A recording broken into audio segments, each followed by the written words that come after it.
A sign and some religious gatherings in Venice have pitted one homeowner against city officials. It seems the question is, where does your freedom of religion begin and where does city code kick in?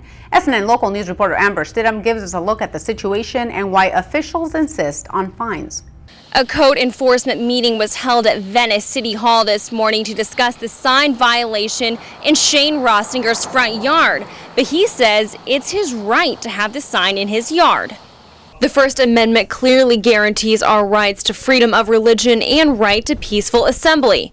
Homeowner Shane Rossinger faces scrutiny and fines for hosting a prayer meeting in his home and the sign expressing that. According to Rossinger, these meetings consist of 6 to 10 people each Wednesday night.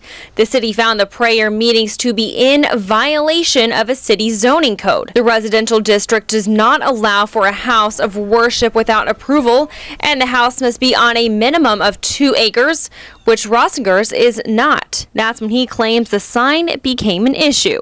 And the sign was fine until they couldn't resolve the first issue. Then we got a violation 3 months later for the sign, and the sign was up a long time before the first violation.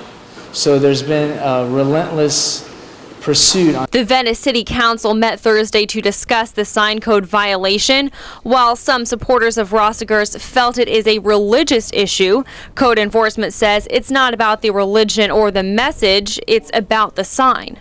As I mentioned, there was never any indication as far as the content of the sign that I had mentioned or the relevancy. It was just simply, if the sign says, you're welcome in, come pet my puppies, it doesn't matter, it would not be allowed.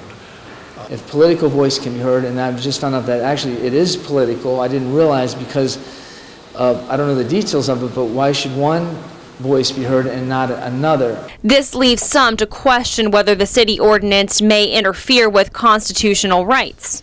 City officials agreed a decision could not be made. Instead, they will take a, quote, sufficient amount of time to determine if the 30-year-old city ordinance should be changed. The Venice ordinance in question is still enforceable while it is under review, and homeowner Shane Rossinger did tell me that he plans on keeping the sign in his yard, and if he has to, he's prepared to take this case to the federal court. Reporting in Venice, Amber Stidham, SNN Local News.